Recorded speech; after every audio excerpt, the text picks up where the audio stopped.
Hello friends, welcome to my channel. पिछले video में हमने बात करी थी डायरेक्टली एक्टिंग कोलिनर्जिक ड्रग्स के बारे में। आज हम बात करने वाले हैं इनडायरेक्टली एक्टिंग कोलिनर्जिक ड्रग्स, ऐसे ड्रग्स जो कि एसिटाइल कोलिन एस्टेरेज एंजाइम इनहिबिटर होते हैं। यानी कि ये एसिटाइल कोलिन एस्टेरेज एंजाइम को इनहिबिट करते हैं, जिस वजह से एसिटाइल कोलिन का लेवल बढ़ जाता है क्योंकि उसका मेटाबॉलिज्म नहीं हो पाएगा, क्योंकि उसके मेटाबॉलिज्म की जो एंजाइम है वो तो ब्लॉक हो चुके हैं। जो इनडायरेक्टली एक्टिंग कोलिनर्जिक ड्रग्स हैं वो दो टाइप के होते हैं। हो सकता है कि वो रिवर्सिबल इनहिबिटर हों, हो सकता है कि ये इरिवर्सिबल इनहिबिटर हों। तो हम इस लेक्चर में इरिवर्सिबल इनहिबिटर के बारे में बात करने वाले हैं। तो आइए अब हम बात करते हैं इनडायरेक्टली एक्टिंग कोलिनर्जिक ड्रग्स के बारे में।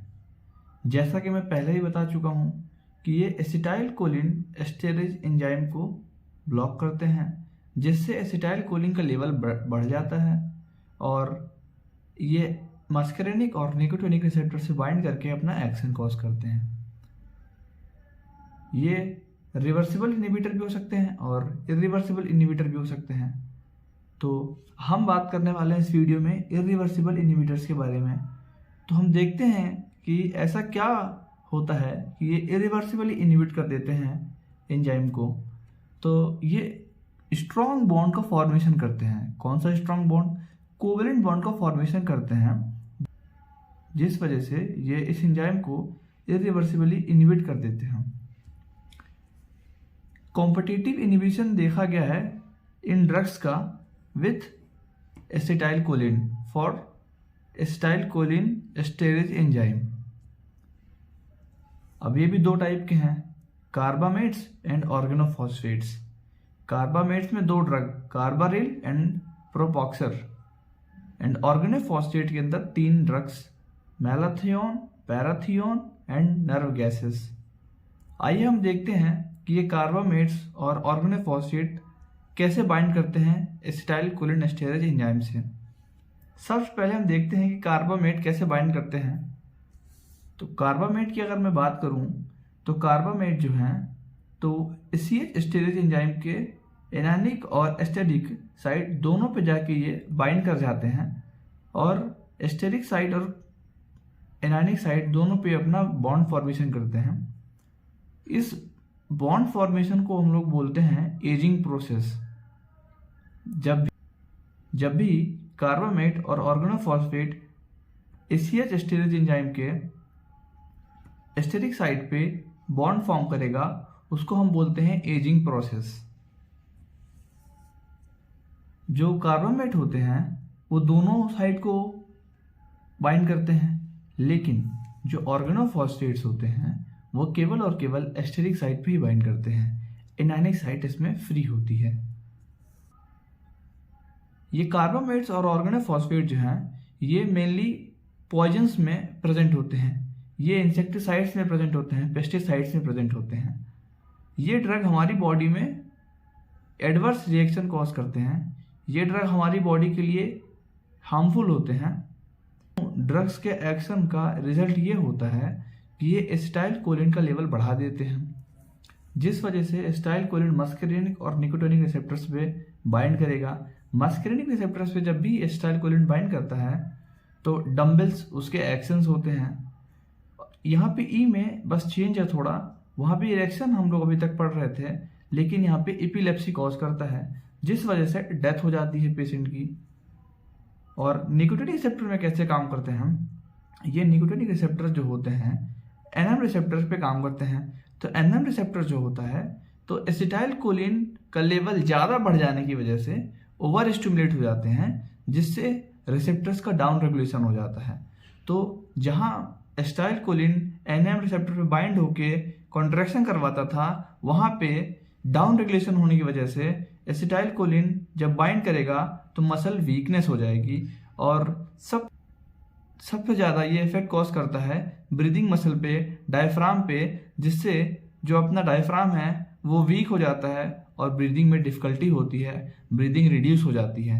इसी को बोलते हैं कोलिनर्जिक क्राइसिस। एसिटाइल कोलिन के लेवल बढ़ जाने से ब्रीदिंग में डिफिकल्टी आई, इसी को बोलते हैं कोलिनर्जिक क्राइसिस। दोनों, चाहे एपिलेप्सी हो या फिर कोलिनर्जिक क्राइसिस हो, दोनों की वजह से डेथ हो जाने के चांसेस होते हैं पेशेंट के। अब हम लोग इसको कैसे क्योर करते हैं, तो हम लोग इसमें सबसे पहले ड्रग ऑफ चॉइस हमारा क्या रहता है, एट्रोपिन देते हैं। एट्रोपिन एक एंटी कोलिनर्जिक ड्रग है जो कि एम रिसेप्टर्स को ब्लॉक करता है। ये non specific M receptor blocker होते हैं जो कि हम आगे पढ़ेंगे इनके बारे में। ये M1 से लेके M5 सारे रिसेप्टर्स को ब्लॉक करता है, तो ये एक्शंस नहीं शो होंगे, जिस वजह से पेशेंट के जो सिम्टम्स हैं उसको रिड्यूस किया जा सकेगा। और जो ब्रीदिंग डिफिकल्टी आई थी उसको क्योर करने के लिए हम लोग ऑक्सीजन थेरेपी देते हैं, हम लोग वेंटिलेटर पे पेशेंट को रखते हैं।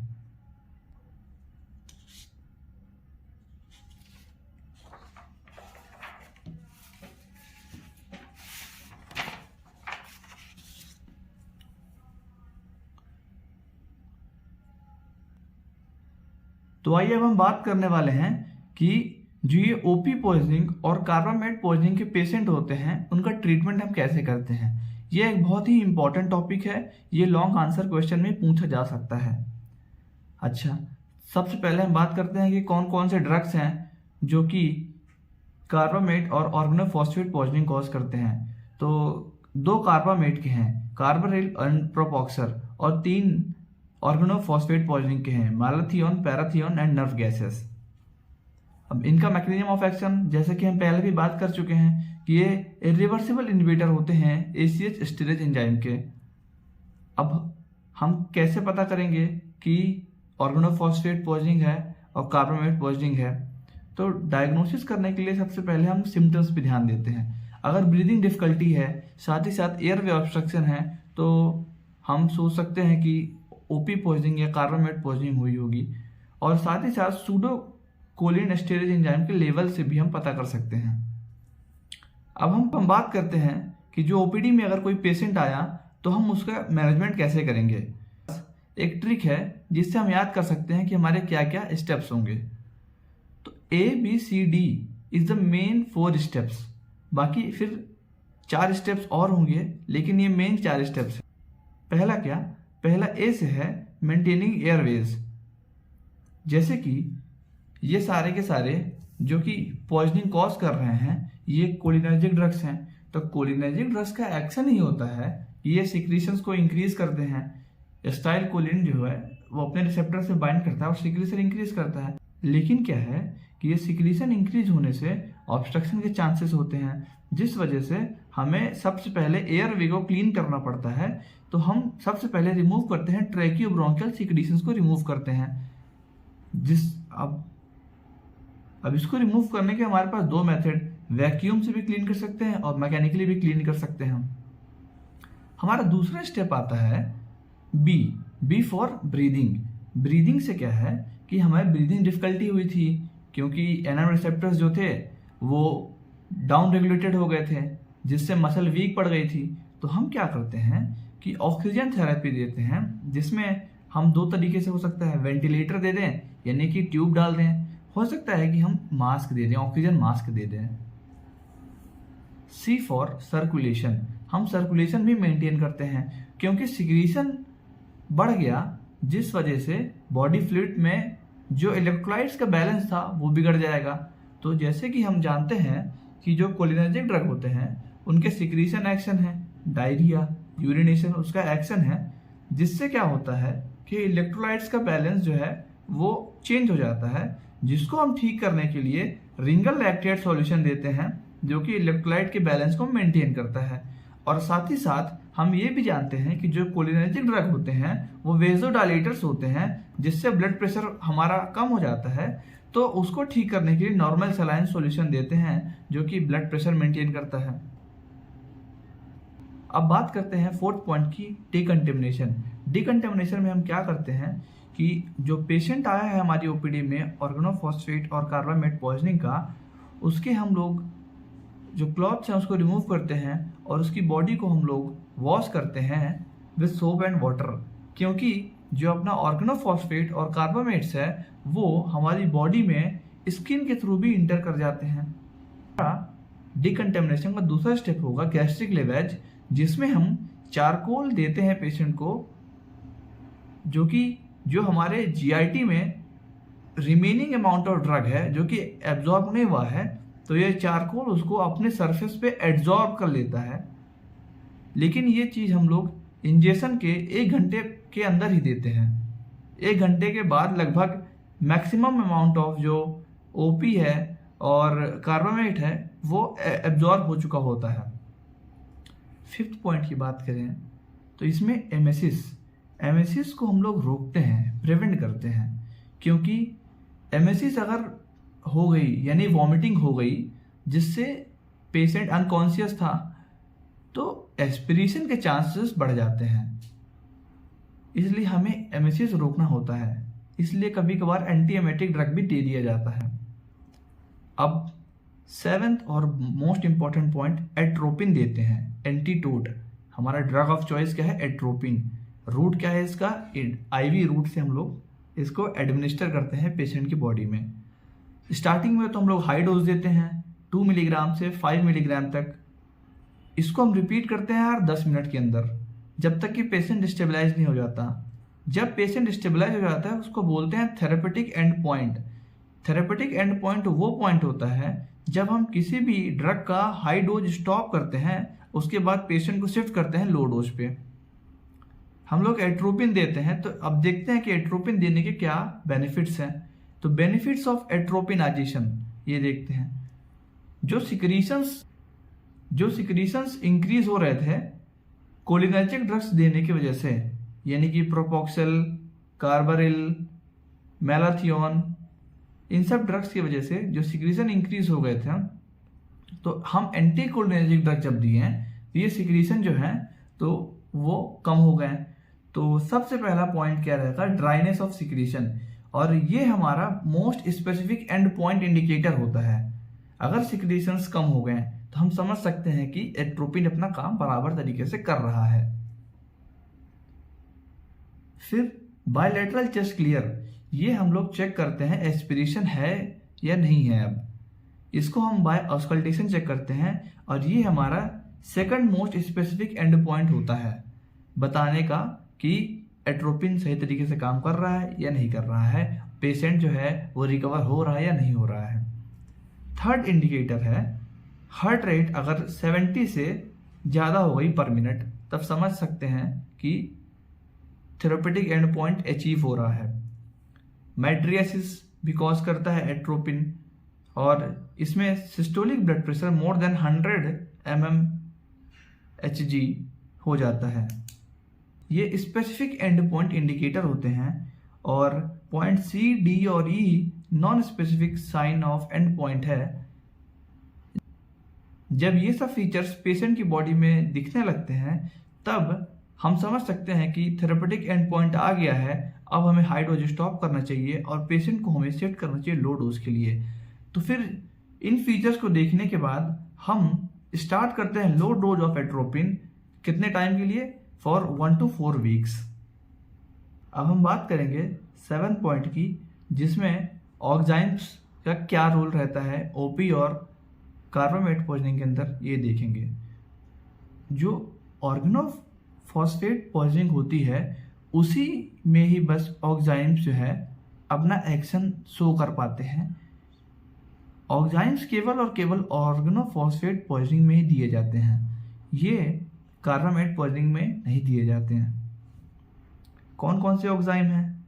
प्रेलिडोक्साइम एंड डाईएसिटाइल मोनोऑक्साइम। प्रेलिडोक्साइम एंड डाईएसिटाइल मोनोऑक्साइम। जो प्रेलिडोक्साइम होता है तो पी से याद कर सकते हैं, P for P, that is इसका केवल और केवल पेरिफेरी वाले पार्ट में एक्शन होता है। इसको हम आईवी रूट के थ्रू देते हैं। 30 मिलीग्राम पर केजी ऑफ बॉडी वेट। जब पेशेंट स्टेबल हो जाता है तो हम लोग उसको शिफ्ट कर देते हैं 10 मिलीग्राम पर केजी ऑफ बॉडी वेट पे। दूसरा ऑक्साइम हमारे पास है डाईएसिटाइल मोनोऑक्साइम, जो कि डाई से याद कर सकते हैं 2, यानी कि इसका एक्शन जो है वो सीएनएस में भी रहेगा और पेरिफेरी में भी रहेगा। ठीक है। अब एक सवाल उठता है कि ऐसा क्यों कि ऑक्साइम्स केवल और केवल ओपी पॉइजनिंग में ही दिए जाते हैं। सवाल तो उठता है ना, क्योंकि एट्रोपिन तो हम दोनों में दे सकते हैं, चाहे ऑर्गेनोफॉस्फेट पॉइजनिंग हो चाहे कार्बामेट पॉइजनिंग हो। तो ऐसा क्या चीज़ है कि ऑक्साइम केवल और केवल ओपी पॉइजनिंग में ही दिए जाते हैं। तो आइए देखते हैं। Because OP only binds at acidic site of acetylcholine esterase enzyme and anionic site is free to bind oximes। चलिए देखते हैं डायग्राम के थ्रू। जो ऑर्गेनोफॉस्फेट होते हैं, मैं पहले बता चुका हूं, ये केवल और केवल एस्टेरिक साइट से ही बाइंड करते हैं, लेकिन ये एनायनिक साइट फ्री रखते हैं। तो एनायनिक साइट फ्री होने की वजह से जो अपना ऑक्साइम है इस एनायनिक साइट पे आके बाइंड करता है, और साथ ही साथ ये एस्टेरिक साइट पे प्रेजेंट ऑर्गेनोफॉस्फेट के साथ भी बॉन्ड बनाता है, जिस वजह से जो ऑर्गेनोफॉस्फेट है उसका जो बॉन्ड बन रहा था एस्टेरिक साइट पे उसका हाइड्रोलिसिस हो जाता है, जिससे ageing process that is covalent bond का फॉर्मेशन वाली प्रोसेस वो प्रिवेंट हो जाती है, जिससे ऑर्गेनोफॉस्फेट जो है यहाँ से रिमूव हो जाएगा। तो ऑर्गेनोफॉस्फेट जब रिमूव हो जाएगा तो एसिटाइलकोलिन एस्टेरेज एंजाइम जो है वो उसका रिएक्टिवेशन हो जाएगा, जिससे रिकवरी हो जाएगी। ये रिएक्टिवेशन हो जाएगा जब, तो एसिटाइलकोलिन आके यहाँ पे बाइंड करेगा। जब बाइंड करेगा तो इसका मेटाबॉलिज्म हो जाएगा। मेटाबॉलिज्म होगा तो जिन ड्रग्स की वजह से जो सिम्टम्स सीन हुए थे, यानी कोलिनर्जिक सिम्टम्स जो थे वो अब डिक्रीज हो जाएंगे। जब कोलिनर्जिक सिम्टम डिक्रीज हो जाएंगे तो ट्रीटमेंट स्टार्ट हो जाएगा। जब कोलिनर्जिक सिम्टम डिक्रीज हो जाएंगे तो हम कह सकते हैं कि पेशेंट रिकवर कर रहा है। अब हमारे दिमाग में एक सवाल और उठ सकता है कि हम ऑक्साइम्स को ओपी पॉइजनिंग में दे रहे हैं लेकिन कार्बामेट पॉइजनिंग में क्यों नहीं दे रहे हैं। सवाल तो उठ सकता है, ये कॉमन क्वेश्चन है। तो आइए उसके बारे में बात करते हैं। जो कार्बामेट्स होते हैं, मैं पहले भी बता चुका हूँ कि ये एनायनिक साइट और एस्टेरिक साइट दोनों जगह पे जाके बाइंड करते हैं, जिस वजह से जो आने वाला ऑक्साइम है उसके लिए कोई साइट अवेलेबल नहीं होती है। तो जब साइट अवेलेबल नहीं होगी तो जो एसिटाइलकोलिन एस्टेरेज एंजाइम है वो रिएक्टिवेट नहीं होगा। जब ये रिएक्टिवेट नहीं होगा तो एसिटाइलकोलिन का मेटाबॉलिज्म रुक जाएगा, जिससे क्या होगा कि कोई हमें एक्शन सीन नहीं होगा, एंड जो कि कोलिनर्जिक ड्रग्स के एक्शन को रोके। इसलिए हम लोग ऑक्साइम्स को कार्बामेट पॉइजनिंग में नहीं देते, क्योंकि कोई बेनिफिट नहीं है उसको देने का, क्योंकि कोई साइट नहीं है जिससे वो बाइंड करे। जब वो बाइंड नहीं करेगा तो एसिटाइलकोलिन एस्टेरेज एंजाइम का रिएक्टिवेशन नहीं होगा। जब वो एंजाइम का रिएक्टिवेशन नहीं होगा तो एसिटाइलकोलिन का मेटाबॉलिज्म नहीं होगा, तो इसको देने से कोई बेनिफिट नहीं हुआ। अब लास्ट पॉइंट की बात करते हैं, सपोर्टिव मेजर्स, जैसे कि जो हम एट्रोपिन दिए, ऑक्साइम्स दिए। अब कुछ ड्रग्स और हैं जो कि हम देते हैं, जैसे एक कॉमन सिम्टम है ओपी पॉइजनिंग या कार्बामेट पॉइजनिंग का, एपिलेप्सी। एपिलेप्सी कई पेशेंट्स में देखा गया है, जिसको ट्रीट करने के लिए डायजेपैम ड्रग दिया जाता है। एम्पेरिकल एंटीबॉडीज भी दी जाती हैं, जिससे हॉस्पिटल में रहने की वजह से उससे कोई जो इन्फेक्शन हो रहे हैं उसको ट्रीट किया जा सके, वो इन्फेक्शन जो है वो रोके जा सके। इसलिए एम्पेरिकल एंटीबॉडीज भी दी जाती हैं पेशेंट्स को। आज की वीडियो में बस इतना ही। अगर आपको ये वीडियो पसंद आया हो तो हिट द लाइक बटन, अपने दोस्तों के साथ शेयर करें और सब्सक्राइब करना ना भूलें। आपके जो डाउट्स होंगे वो आप कमेंट बॉक्स में कमेंट कर सकते हैं, और इस लेक्चर के नोट्स को आप टेलीग्राम पे जाके ले सकते हैं। इसका लिंक जो है मैं कमेंट सेक्शन में पिन कर दूंगा, आप वहाँ से टेलीग्राम पे जा सकते हैं। Thank you.